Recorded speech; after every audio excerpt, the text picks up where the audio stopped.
আজি মোৰ জন্মদিন, মোৰ বাবে এটা বিশেষ দিন। ১৯৯৯ চনৰ ৪ অক্টোবৰ আজিৰ এই দিনটোতে মই এই পৃথিৱীলৈ আহিছিলোঁ। আপোনালোক সকলোৱে আশীৰ্বাদ কৰিব যাতে অনাগত দিনত এটা স্বচ্ছ মন, এখন নিকা হৃদয়, লগতে মানসিকতা যাতে সদায় স্বচ্ছ নিকা হৈ থাকে, তাৰ বাবে আপোনালোকে সদায় আশীৰ্বাদ কৰিব যাতে কেতিয়াও মোৰ এই মানসিকতাটোৰ স্থলন নঘটে বা কেতিয়াও চিন্তাধাৰাত এটা আৱৰ্জনাই বাহ নলয়, যাতে সদায় এটা মানসিকতাৰ অধিকাৰী হৈ থাকিব পাৰোঁ, যাতে ভগৱানে কোনো ধৰণৰ এটা নিজ মানসিকতাৰ গঢ় নিদিয়ে, তাৰ বাবে প্ৰাৰ্থনা জনাব। যাতে বৰ্তমান যিটো চিন্তাধাৰাৰ গৰাকী হৈ আছোঁ, অনাগত দিনতো যাতে এই একে চিন্তাধাৰাৰে একে উদ্যমেৰে মই কাম কৰি যাব পাৰোঁ, তাৰ বাবে আপোনালোকে আশীৰ্বাদ কৰিব। আপোনালোকৰ আশীৰ্বাদ, অনুপ্ৰেৰণা, উৎসাহ এইখিনিয়ে যথেষ্ট সাহস দিয়ে আগুৱাই যাবৰ বাবে।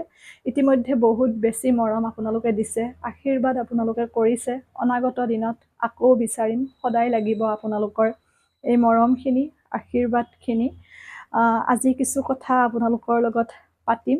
এই শুভক্ষণ বুলিয়ে কৈছোঁ, যিহেতুকে আজি মোৰ জন্মদিন। আপোনালোক বহুতে বিভিন্ন কথা মোৰ পৰা জানিব বিচাৰি থাকে, কিন্তু যিহেতুকে ভিডিঅ'ৰ মাজত তেনেকৈ মই কোৱা নহয়, এটা কণ্টেণ্টৰ ওপৰত ভিডিঅ' বনাওঁ। আজি সেয়ে কিছু কথা আপোনালোকৰ লগত পাতিম মোৰ এই বিশেষ দিনটোতে। বহুতে সুধি থাকে যে মোৰ বয়স কিমান, যিহেতু আজি জন্মদিন, বয়সৰে দিন, সেইবাবে কৈ দিছোঁ ১৯৯৯ চনৰ ৪ অক্টোবৰ তাৰিখে মোৰ জন্ম হৈছিল। আৰু মই সেয়ে প্ৰায় ভিডিঅ'ত আপোনালোকক কওঁ যে কেতিয়াবা পৰিস্থিতিয়ে আমাক বয়সতকৈ বেছি পৰিপক্ক কৰি তোলে, অভিজ্ঞতা আৰু পৰিস্থিতিয়ে। জীৱনত কিছুমান এনেকুৱা ধৰণৰ পৰিস্থিতিৰ আমি মুখামুখি হওঁ, যি পৰিস্থিতিত আমি নিজে মোকামিলা কৰিবলৈ গৈ কেতিয়াবা নিজৰ ভাল লগা, নিজৰ ৰুচি অভিৰুচিও আমি এৰিবলগীয়া হৈ যায়। হয়তো সেয়া মা দেউতাৰ সুখৰ বাবে, ঘৰখনৰ শান্তিৰ বাবে বা নিজৰ দায়িত্ববোধৰ বাবে, আৰু সেইখিনি কৰি পেলাই আমি সকলোৱে সন্তুষ্টি বা সুখী হ'ব লাগে। ময়ো তাৰ ব্যতিক্ৰম নহয়। মোৰ ঘৰত কোন কোন আছে বহুতে সোধে। মা, দেউতা আৰু মই, তিনিজনীয়া পৰিয়াল। মোৰ ঘৰ ক'ত সোধে? মোৰ ঘৰ হৈছে হাজো, গেৰুৱাত। মা, দেউতা আৰু মই, আমি তিনিজনীয়া পৰিয়াল। সৰু পৰিয়াল, সুখী পৰিয়াল যদিও হয়, দায়িত্ব যেতিয়া ল'ব লগা হয় তেতিয়া সেই কথা বুজি পোৱা যায়। আৰু বহুতে মোক প্ৰশ্ন কৰে যে তুমি ইমান কাম কেনেকৈ কৰা বা কেনেকৈ মিলোৱা বা কেনেকৈ শিকিলা। মই যেতিয়া ক্লাছ 7ত আছিলোঁ তেতিয়াৰ পৰাই মোৰ মা অসুস্থ বা কিবা কিবি বেমাৰ আজাৰ হৈয়ে থাকে। অৱশ্যে সেয়া মহিলা বা ছোৱালী যেতিয়া বিয়াৰ পিছত ধৰি লওক ল'ৰা ছোৱালী জন্ম হোৱাৰ সময়ত যথেষ্টখিনি ষ্ট্ৰাগল কৰিব লগা হয় কিছুমানে। মোৰ মাৰ ক্ষেত্ৰতো তাৰ ব্যতিক্ৰম নাছিল।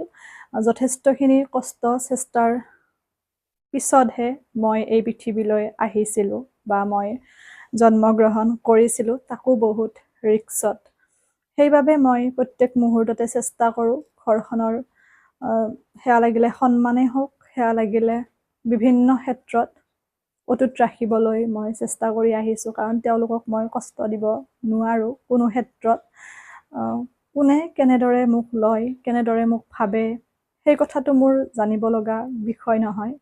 এইটো কথাই সত্য, মই মা, দেউতা আৰু ভগৱান এই তিনিগৰাকীক যথেষ্টখিনি মই বিশ্বাস কৰোঁ, মানো, বা ধৰি লওক তেওঁলোক মোৰ বাবে সকলো। তাৰ বাহিৰে এই পৃথিৱীখন সঁচাকৈ সকলো স্বাৰ্থত চলে বা স্বাৰ্থপৰ। অপ্ৰিয় হ'লেও সেইটোৱে সত্য কথা, কাৰণ আপোনাক কোনে আজি ভাল বুলিব, কোনে কাইলৈ বেয়া বুলিব, একো ঠিকনা নাই। আজি ভাল বোলা মানুহগৰাকীয়েও সন্ধিয়ালৈকে আপোনাক বেয়া বুলিব পাৰে। গতিকে সেই ক্ষেত্ৰত আনক আশা কৰি, ভৰসা কৰি বা আনক বিশ্বাস কৰি নিজৰ বহুমূলীয়া সময়খিনি অপচয় নকৰি বা ধৰি লওক নিজক কষ্ট নিদি, তাতকৈ নিজৰ লগত ব্যস্ত থাকি নিজক সময়খিনি দি, আৰু মা দেউতা বা যিহেতুকে আমি যি ধৰি লওক কৰোঁ দৈনন্দিন জীৱনত ভাল বেয়া সকলো নেদেখাজনে দেখি আছে, কাৰণ আমি তেওঁৰ সৃষ্টিকৰ্তা। তেওঁ আমাৰ সৃষ্টিকৰ্তা, তেওঁ আমাক সৃষ্টি কৰিছে। গতিকে আমি মানুহক ফাঁকি দিলেও তেওঁক আমি কেতিয়াও ফাঁকি দিব নোৱাৰোঁ। গতিকে আমি বেয়া কাম এটা কৰাৰ আগত বা কিবা এটা ভুল কৰাৰ আগত 10 বাৰ ভাবিব লাগে। কাৰণ যিহেতু আমি কৰ্মক বিশ্বাস কৰোঁ, কৰ্মৰ ফল আমি এই পৃথিৱীতে লাভ কৰিব লাগিব। হয়তো দুদিন দেৰি হ'ব পাৰে, কোনোবাই দুদিন সোনকালে লাভ কৰে। সেইবাবে জীৱনটো ইমান সহজ নহয় আমি যেনেকৈ ভাবোঁ। হয়তো প্ৰত্যেকৰে থিয়ৰী বেলেগ বেলেগ, মোৰো তেনেকুৱাই। সেইটো বেলেগ কথা। আজি শুভ দিনটো, গতিকে এইবোৰ কথা আপোনালোকৰ লগত মই আৰু আলোচনা নকৰোঁ আজিৰ দিনটোত। আপোনালোকে মাত্ৰ আশীৰ্বাদ কৰিব আৰু গম পালে মোৰ বিষয়ে আপোনালোকে মোৰ ঘৰ হাজোত পৰিয়াল মা দেউতা মই আৰু কি পঢ়ি আছোঁ আপোনালোকে সুধিছিলে। আগতে ইতিমধ্যে মই ভিডিঅ' এটা বনাইছিলোঁ Q&A, আপোনালোকৰ প্ৰশ্ন মোৰ উত্তৰ, যিহেতুকে তেতিয়া সদস্য মোৰ কম আছিল আৰু এতিয়া যথেষ্টখিনি হ'ল। গতিকে মই মাষ্টাৰ্ছ কমপ্লিট কৰি BEd সম্পূৰ্ণ কৰিলোঁ। এতিয়া বিভিন্ন এক্সামৰ কাৰণে প্ৰিপাৰেশ্যন কৰি আছোঁ, কিছু সপোন আছে। গতিকে নিশ্চয় সেইখিনিৰ বাবে চেষ্টা কৰিব লাগিব। তাৰ উপৰি কাটিং, চিলাই, ভিডিঅ' বনোৱা, টিউশ্যন কৰা বা ধৰি লওক আপোনাৰ মই প্ৰাইভেট কলেজত যিহেতু কৰিছিলোঁ, গতিকে সেই সকলোবোৰ আচলতে মোৰ ৰুচি বা ব্যস্ততাৰ, নিজক ব্যস্ত ৰখাৰ এটা মাধ্যম। কাৰণ যেতিয়ালৈ আমি নিজক যিমানে ব্যস্ত ৰাখোঁ ভাল কামৰ মাজত, তেতিয়ালৈ আমাৰ মাইণ্ডটো এক্টিভ হৈ থাকে বা ভাল ভাল কথা আমি চিন্তা কৰিব পাৰোঁ।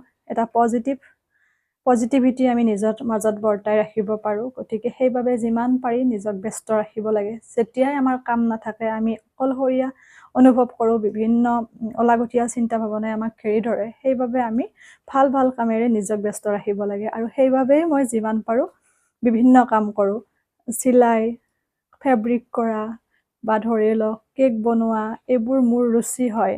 আৰু এটা কথা, যেতিয়া আমাৰ এনেকুৱা ধৰণৰ কামবোৰ ৰুচিত পৰিণত হয়, তেতিয়া সেই কামবোৰৰ পৰা আমি উপাৰ্জনো কৰিব পাৰোঁ। কাৰণ সেই কামটো কৰি আমি কেতিয়াও বৰ খাব লগা নহয় বা অশান্তি নাপাওঁ। যেতিয়া এটা কাম আমাৰ ধৰি লওক শান্তিৰ কাৰণ হয়, তেতিয়া সেই কামটোৱে আমাক বহুকেইটা পথ মুকলি কৰি দিয়ে। গতিকে আমাৰ হাতৰ বিদ্যাখিনিও জীৱনত বহুত প্ৰয়োজন। সেইবাবে মই অনলাইন কাটিঙৰ ক্লাছ আৰম্ভ কৰিছোঁ।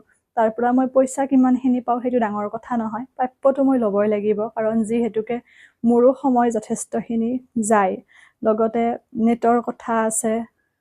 আৰু মোৰ উদ্দেশ্য, মূল কথাটো হৈছে যাতে সকলোৱে আগুৱাই যাব পাৰে, স্বাৱলম্বী হ'ব পাৰে। বিভিন্ন মহিলা ছোৱালীয়ে ঘৰৰ পৰা ওলাই গৈ বাহিৰত শিকিব নোৱাৰে, সেয়া বিভিন্ন কাৰণত, কোনোবা জবৰ কাৰণে, কোনোবা বাচ্ছাৰ কাৰণে, কিন্তু মনত এটা ইচ্ছা পুহি ৰাখে। গতিকে সেইখিনি যদি মই সুযোগ সুবিধা কৰি দিব পাৰোঁ, সেইটো মোৰ বাবে যথেষ্টখিনি সুখৰ কথা।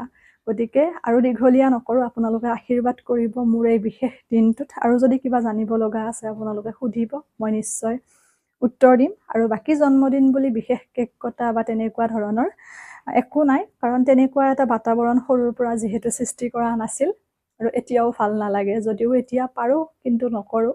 মা দেউতাই ভগৱানৰ ওচৰত প্ৰাৰ্থনা জনাইছিল, শৰাই আগবঢ়াইছিল, আৰু সেইটোৱে এতিয়াও চলি আছে বা চলি থাকিব আগলৈও। মন্দিৰৰ ওচৰত এবাৰ যাম, মন্দিৰত যাম, কাৰণ তেওঁক আমাক লাগিবই। যিহেতু সৃষ্টি কৰিছে, তেওঁ পালনো কৰিব লাগিব। গতিকে ভগৱানৰ ওচৰত যাম, প্ৰাৰ্থনা জনাম, সকলোৰে ভাল হওক, মোৰো ভাল হওক। গতিকে আপোনালোকেও আশীৰ্বাদ কৰিব। এৰিছোঁ, সকলো ভালে থাকিব, সুস্থ থাকিব, হাঁহি থাকিব।